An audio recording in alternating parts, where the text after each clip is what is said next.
This video was made possible by betterhelp.com/Pakman, where you can get affordable online access to a licensed therapist through text, phone, and video chat. Just click the link under this video. Let's talk about trade. Donald Trump has been making massive claims about what he says is this heroic replacement to NAFTA, the North American Free Trade Agreement, called USMCA. He did a big press conference. There was a huge hubbub around it. Right-wing media got very, very involved in touting it as just this incredibly masterful thing that Donald Trump has pulled off.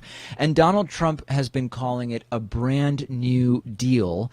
And he's saying that on the basis of this, quote, brand new deal, he has delivered on the campaign promise of getting rid of NAFTA, the North American Free Trade Agreement. Fox News made a huge deal about this, saying that Trump putting in place the USMCA is revolutionizing global trade. So let's go kind of back to the beginning on this, right? This entire NAFTA trade thing started because during the campaign, Trump started making claims about the U.S. being treated unfairly when it comes to trade. It was clear he didn't really know much about trade, and it was even more clear that the people in his base who fell for his expertise on trade also didn't know much about it. And Trump ended up successfully bamboozling his followers into thinking Trump knows about trade, Trump's going to fix trade, we've got to get rid of NAFTA, Trump calling NAFTA the worst trade deal ever. And it worked. People voted for Trump. And they believed that he would fix the issue that he explained exists. And now we have a situation where Trumpists have become sort of unilaterally and completely opposed to NAFTA at a base level. Now, I'll be the first to admit, I have no interest in sugarcoating the idea that NAFTA has major problems. It's a trade agreement involving the U.S., Canada, and Mexico. It has issues. It's just not as bad as Trump said, and more importantly, solving the problems that NAFTA has isn't as easy to do if you want to avoid creating new problems in that process. And that's sort of the big con here, which is that Donald Trump is now claiming not only that he has fixed the issues of NAFTA, but that he has replaced NAFTA with the USMCA.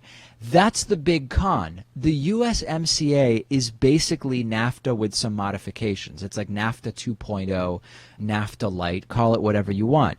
And some of the modifications are important. Again, I want these issues to be resolved, and I have no interest in merely saying everything Trump does is bad.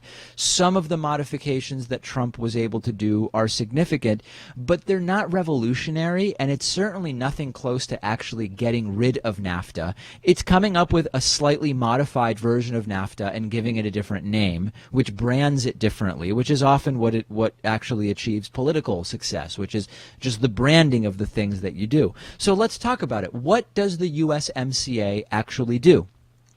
The biggest change is labor provisions, okay? One of the provisions in USMCA is that by 2023, 40 to 45% of automobile content, meaning the stuff that makes up the finished car, must be made by workers earning at least $16 an hour. This specifically targets Mexico. In the United States, working in the auto manufacturing field for $16 an hour is not that much of a stretch.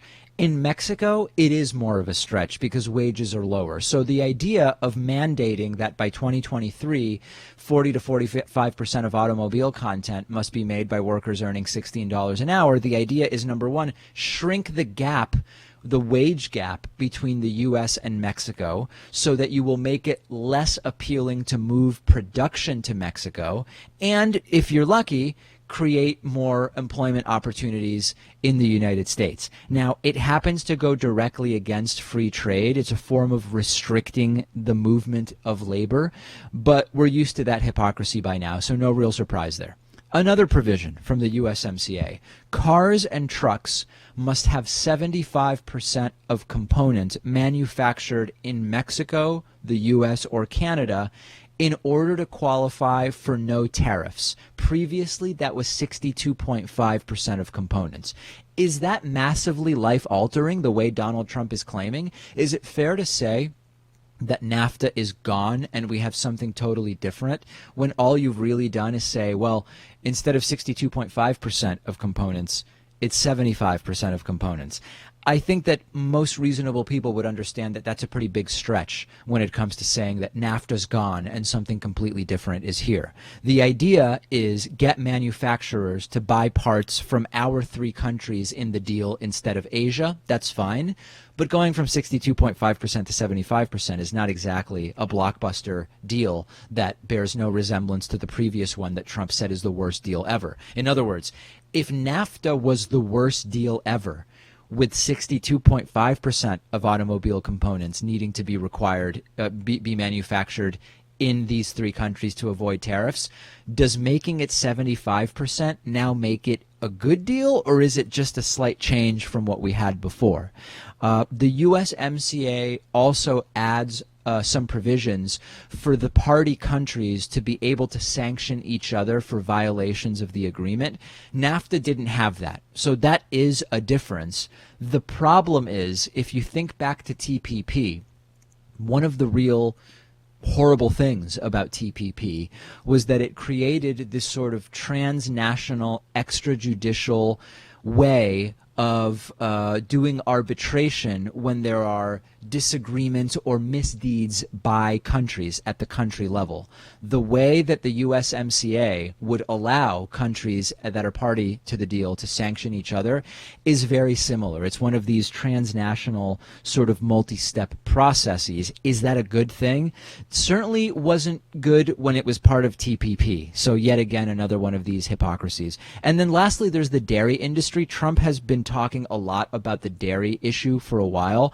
Canada, as part of the USMCA, is agreeing to tweak its dairy market. It's going to get rid of something called Class 7 milk, which made it cheaper to buy certain kinds of high-protein milk products from Canada. U.S. farmers didn't like it. They wanted to sell their high-protein milk to Canada.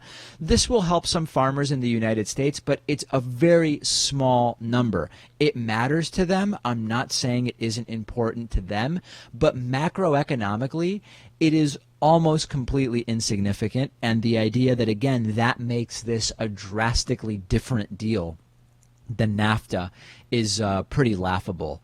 And then lastly, intellectual property. Copyright is going to be extended from 50 years beyond the life of the author to 70 years beyond the life of the author, including more protections for some drugs from generic competition. I don't know if that's good. I mean, there are problems in the world of copyright, but a lot of those problems are that copyright is too strong rather than too weak. So the idea that you're going to solve problems by making copyright even more strict, big picture in the net, is very hard to believe for me. So overall, this is being touted as this just massive, life-changing alteration to the status quo of NAFTA. It's a tweak. It's a tweak, and Trump is going to push it as a major success, and more than likely he will have some success pushing it in that way. It's not the reality on the ground.